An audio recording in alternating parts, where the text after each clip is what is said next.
Golden Radio Hour.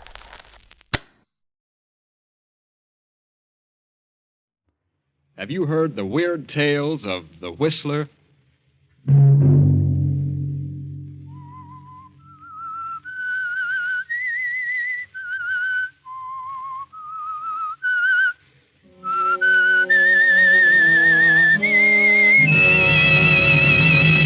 I'm the Whistler. Gentlemen, we 7 scientists have banded together because the government of Austria is in deadly peril. We have evidence that Austria is being dangerously undermined by the Nazis, and that nothing is being done from the standpoint of the law to prevent it. We have therefore resolved to take measures into our own hands and prevent this chaos. At our next meeting, we shall present the names of those in high places who attempt to divide and conquer, and shall decide then as to what action shall be taken against them. And such was the organization in which Hans Minkler, the young, mild-mannered biologist of Vienna, suddenly found himself a member. Hans Minkler, whose whole life was dedicated to the preservation and the saving of human life. Hans Minkler, referred to by his classmates as the man who couldn't kill a fly.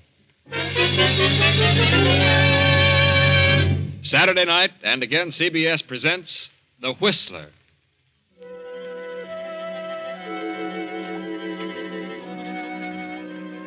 I, the Whistler, know many things, for I walk by night. I know many strange tales, many secrets hidden in the hearts of men and women who have stepped into the shadows. And so I tell you tonight the incredible tale of The Letter. Hans Minkler, the young biologist, only half heard the speech of the leader of the 7 scientists, for Hans was dreaming of his beloved experiments. His experiments and the pretty niece of Monsieur Gallet, the lovely Viel, who had been living in Vienna these past 4 years. Kindly Monsieur Gallet was interested in Hans Minkler's theories, and Hans was hoping Gallet might finance them. Well, Dr. Minkler, I've studied the outline of your proposed experiments, and I've come to the conclusion that you can accomplish great things. Oh, well, that makes me very happy, Monsieur Gallet. How much do you think you'll need to carry on? I feel quite sure that I could get along for a couple of years on 5,000. If my cell experiments prove successful, human life may be prolonged considerably. I have all the faith in the world in Hans, Uncle. My niece is certainly sold on your ability, Dr. Minkler. So are you, Uncle. You may as well admit it. Young men with your principles are all too scarce today. Europe seems to be saturated with men who claim they want to save mankind. They all seem to want to arrive at it through a destructive method. Well, it's only a temporary condition. Who do you plan to have assist you? Kurt Lassner? Kurt? Well, I haven't decided yet. Kurt is a fine young man. Yes, he was a good student, but he's drifted away from his studies.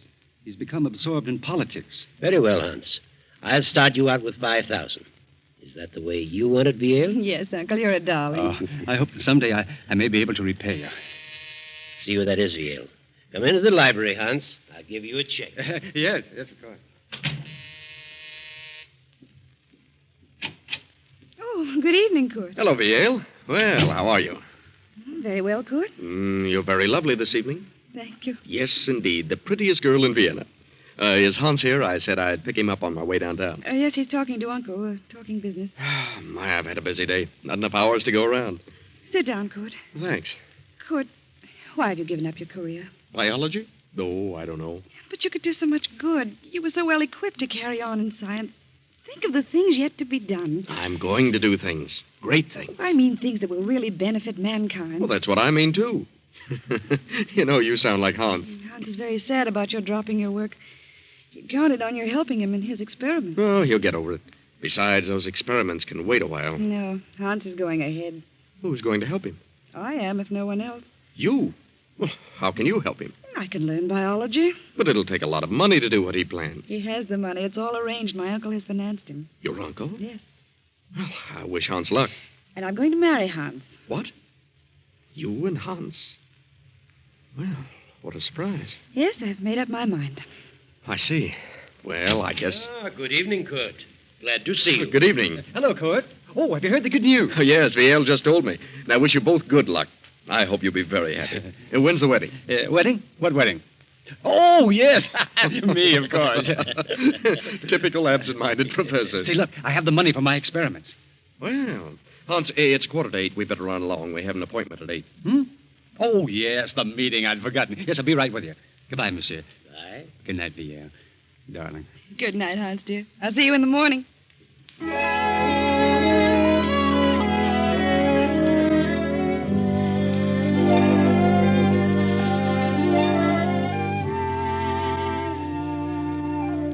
So Hans Minkler reluctantly attends his second meeting, and with Kurt Lassner joins the 5 scientists in the darkened room.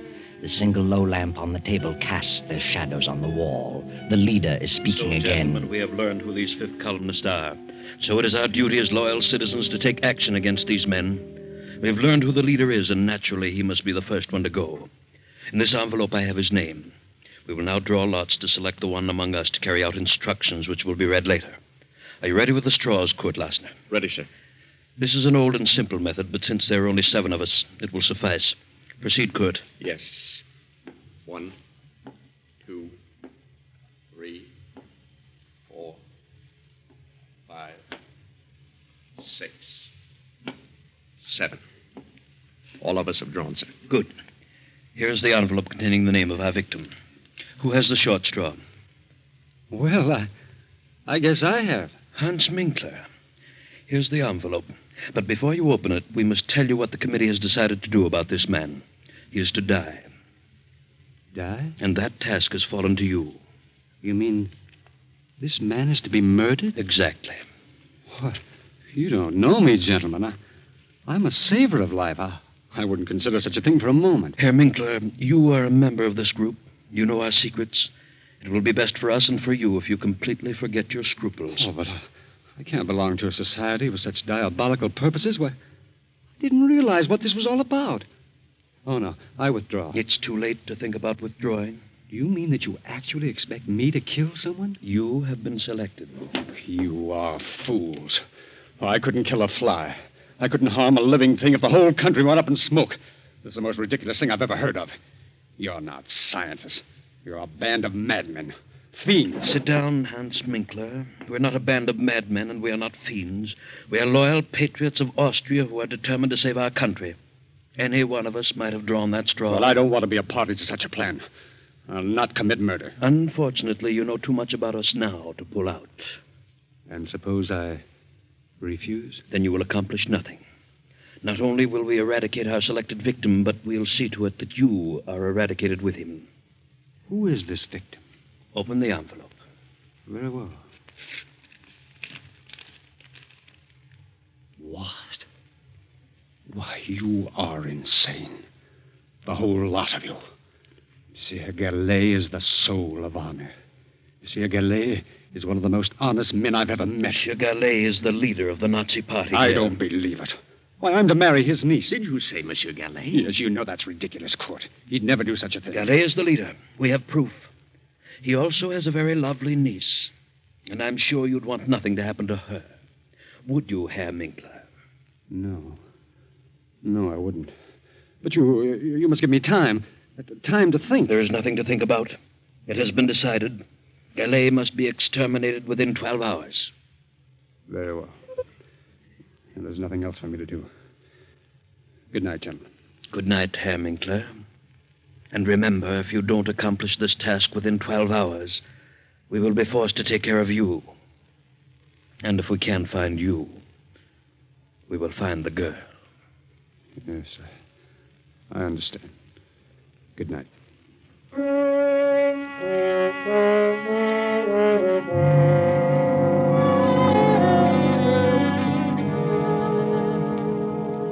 Well, Hans, what are you going to do about it?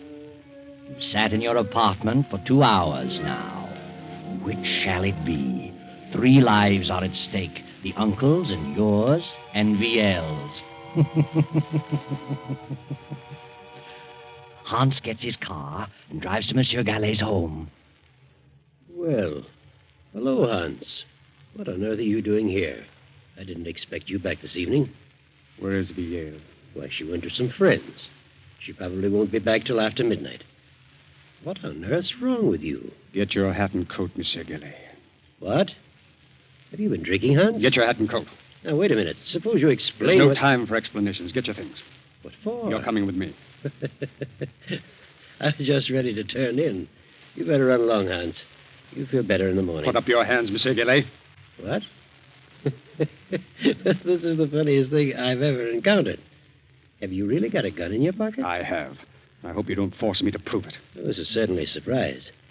The meaning of all this? I've just discovered that you're the leader of the Nazis who are trying to undermine the Austrian government. Are you serious? Yes.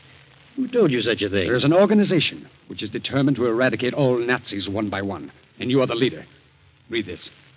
It says leader Paul Gillet. Death. This is the maddest thing I've ever heard of. I've been highly active in anti-Nazi work. They say that's merely a cover-up. Are you a member of this secret organization? Yes. You've been selected to kill me? Yes. It's unbelievable that you, Hans Minkler, could be mixed up in such a thing. I think you're being hoodwinked. I am an anti-Nazi. If you plan to kill me, you must belong to the Nazi organization. Get your things and come along. What do you intend to do with me? That's all planned. Come along. Very well. No, you. Give me that gun. You fool. No, don't. You don't.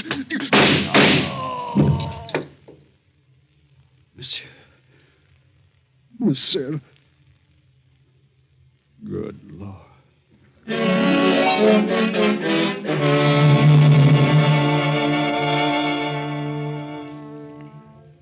Hans stands staring at the body of Monsieur Gallet for a few moments. Then, in a daze, he turns out the lights, closes the library door, and returns to his apartment. For the remainder of the night, he sits at his desk staring into the darkness, lost in thought. And then morning comes, and Viel at her home opens the library door and...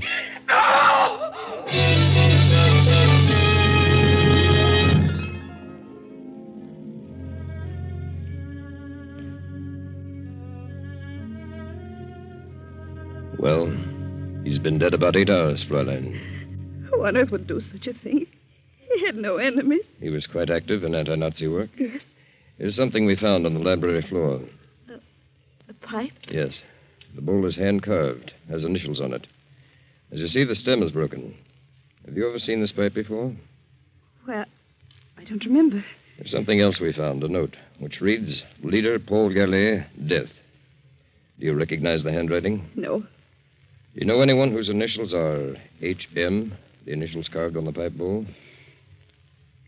Yes, the pipe belongs to my fiancé, Hans Minkler. Your fiancé. What time did you return home last night? I attended a party and got here about 1 o'clock. I supposed Uncle was in bed. I didn't look in the library. I went straight to my room. What is Hans Minkler's address? I'm sure Hans had nothing to do with this. Are you? He lives at 13 Cronhead Street. I'll run over there. Please don't touch anything in the library. I won't. Good morning.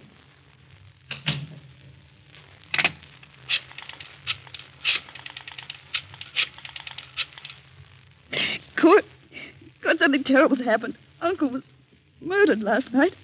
The police have just left. They found Hans's pipe on the library floor. It was broken. They've gone to his apartment. Please come over right away.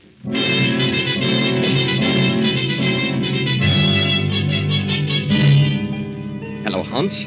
This is Kurt. The police found your pipe in Gallet's library. They're on their way to your place. You've got to get out of the country immediately. Don't wait a moment.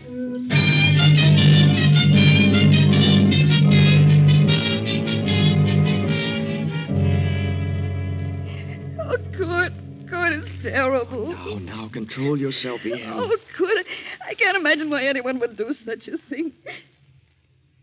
Kurt, do you know where Hans is? Well, I suppose he's at his apartment. Hasn't he called you this morning? He usually does, but he hasn't. They found Hans's broken pipe near Uncle's body. Kurt, I must warn Hans. I must let him know what's happened. Hans' pipe, huh? Yeah, that's bad. By all means, phone him at once. Oh, you call him. Of course. It's Kronigstadt 4347. Right.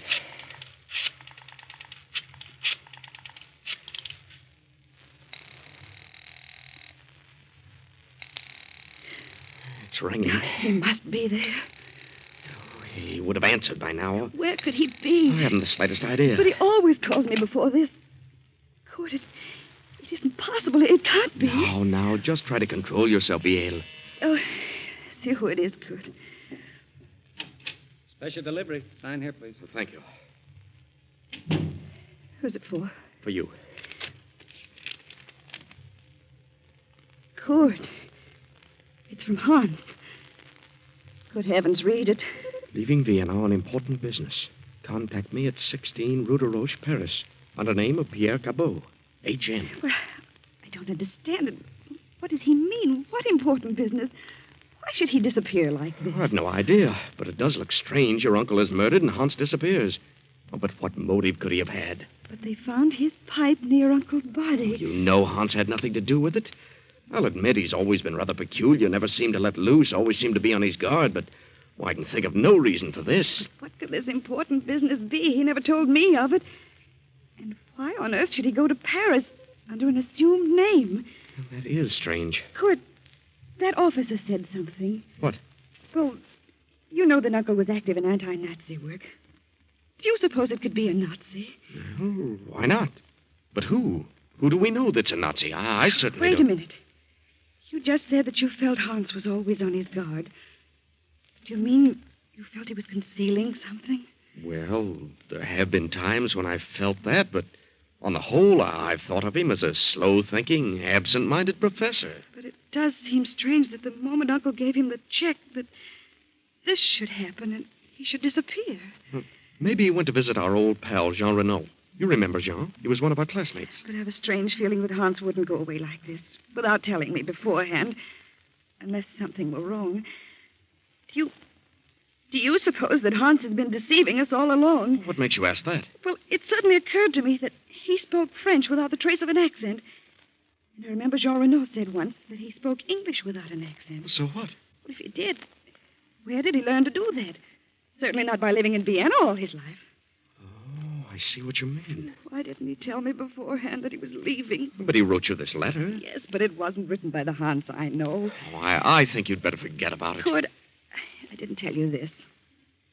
The police found a note on the floor. It said, Leader Paul Gallet, death. It must have meant that Uncle was an anti-Nazi leader and he was sentenced to die.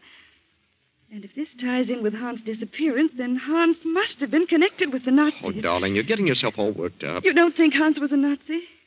Well, I'll admit the way you've got it all worked out, it sounds plausible, but if he was a Nazi and he's left the country, what can we do about it? He won't come back. But why should he go to Paris?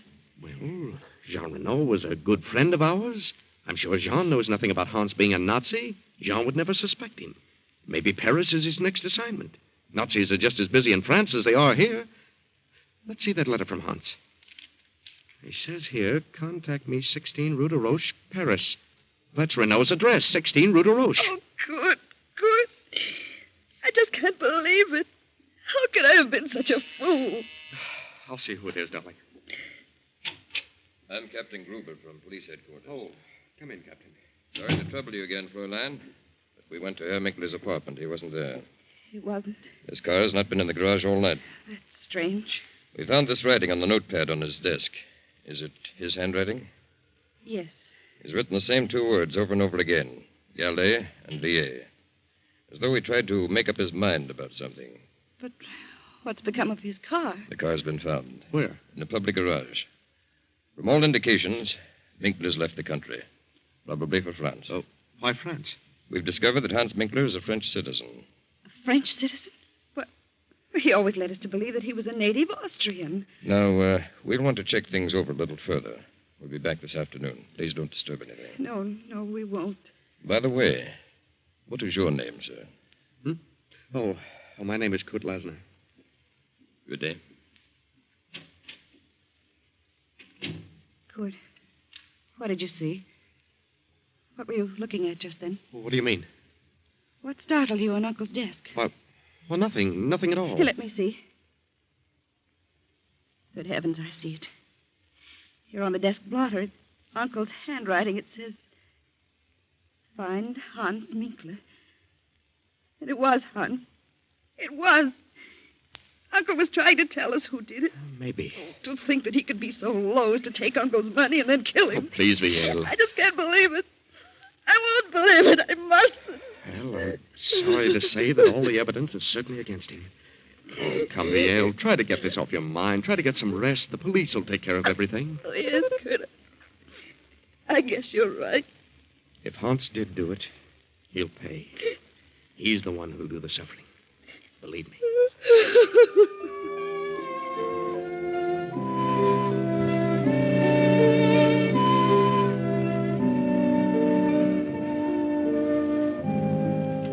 But during the night, the Nazi hordes rolled swiftly into Austria.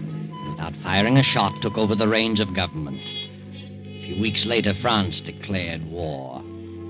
Then one night, Hans Minkler makes his way through the maze of Paris traffic and knocks at the door of number 16 Rue de Roche. Oh. Yes? Oh, good evening. Good evening. Is Jean Renault in? Who shall I say is calling? Why, Pierre Cabot. Won't you come in, Monsieur Cabot? Major Renault has just stepped out. He'll be back shortly. Was he expecting you? No. Did you say Major Renault? Yes. Since war has been declared, he's gone on the active service list. Oh, I see. I've been phoning for a week, but no one answered.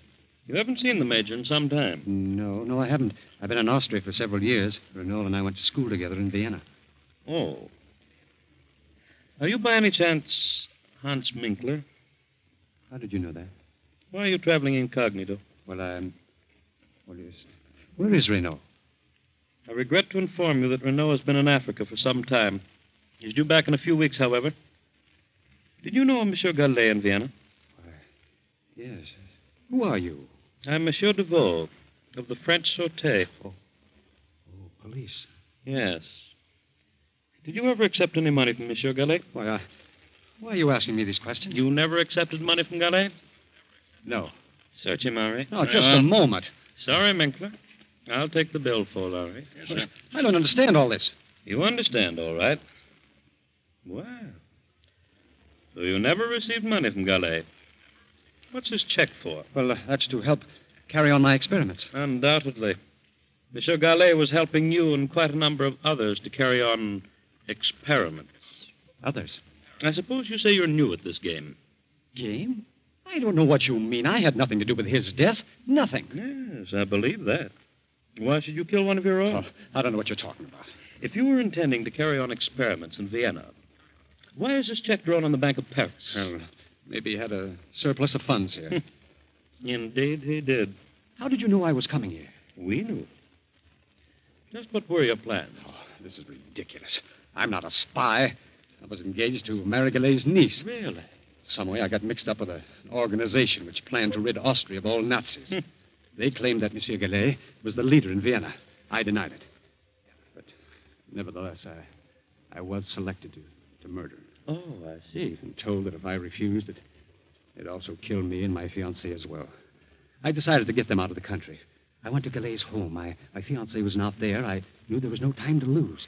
So I tried to take him away by force. He was suspicious of me. We suddenly got into a scuffle. And then someone behind me fired a gun. I don't know who it was. And Galet fell dead. I see. I went to my home. Next morning, learned that they were looking for me. I got out of the country, and in a roundabout way, I came to Paris. A good story. But it doesn't hold water. Gallet was a Nazi leader, and there's too much evidence against you, Minkler. Come on. Let's go down to headquarters.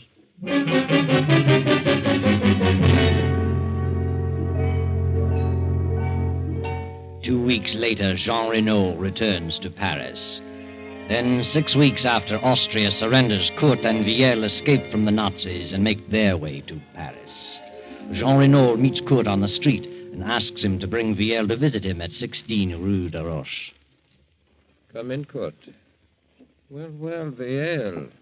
It's been a long time. How are you? Excellent, thank you. So you two are married. Well, my congratulations. Though I didn't expect it to work out quite this way. No? Why not? Well, I always had an idea that you might marry Hans Minkler. Well, one never knows. No, Kurt. One never does. By the way, have you seen Hans? He's in Paris, been here for several weeks. Has he? Yes. Don't tell me you haven't seen him. Well, he told us he was coming to visit you. Oh, yes. He's in Paris. I wasn't here when he arrived. He left several notes. I found them when I returned. But do you know where he is now? Yes. Would you like to see him? Yes, I would. Hans is dead. Dead? What? Dead? Yes. He was executed as a Nazi spy. A Nazi spy? Yes. I got here too late to help him. They had conclusive evidence against him. Why, that's ridiculous. Hans is dead, nevertheless. But what happened? Well, it seems Hans got into some trouble in Vienna and came to Paris to see me. In some way, the Sûreté here was informed that he was a Nazi, was coming here to carry on. But who on earth would accuse Hans of such a thing? I wonder. But they received a letter from Vienna accusing Hans. The Sûreté found a check on him from a high Nazi official. There was nothing that could save him. A check from a high Nazi official? Who was the official? Paul Gallet, Viel's uncle. What? Didn't you know about your uncle? I don't believe it. Whether you do or not, he was a Nazi. The Secret Service has known it for years. He may or may not have given the check to Hans for Nazi purposes.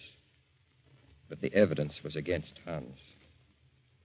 Then the letter came to the Sûreté saying Hans was a Nazi agent.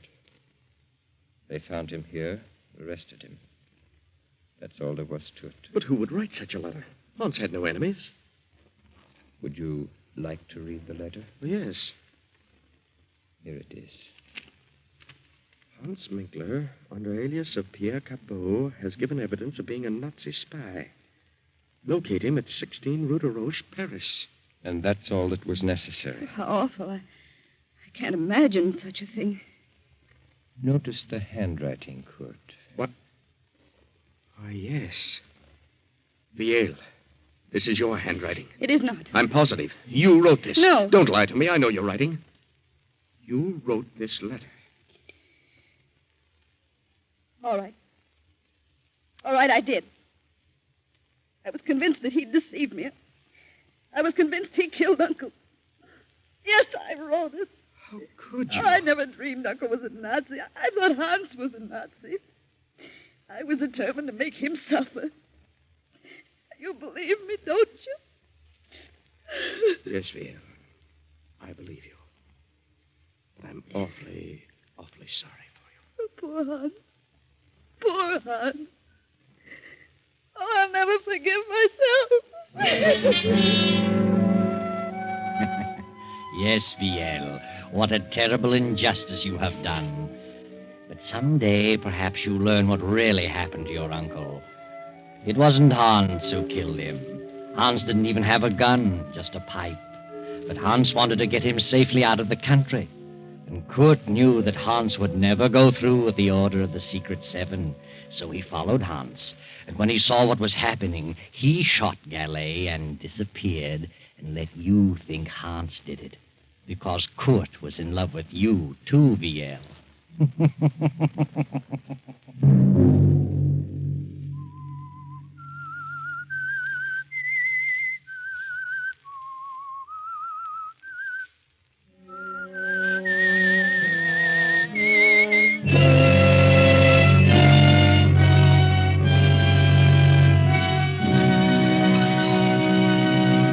CBS has presented The Whistler. Original music for this production was composed and conducted by Wilbur Hatch. The Whistler is written and directed by J. Donald Wilson and originates from Columbia Square in Hollywood. Next week, same time, I, the Whistler, will return to tell you the strange tale of Out of the Fog. Good night.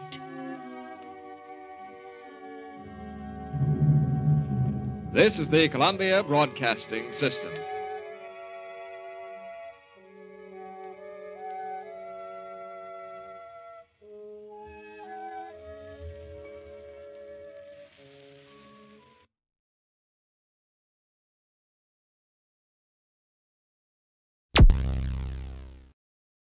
Thank you for listening. Please like and subscribe.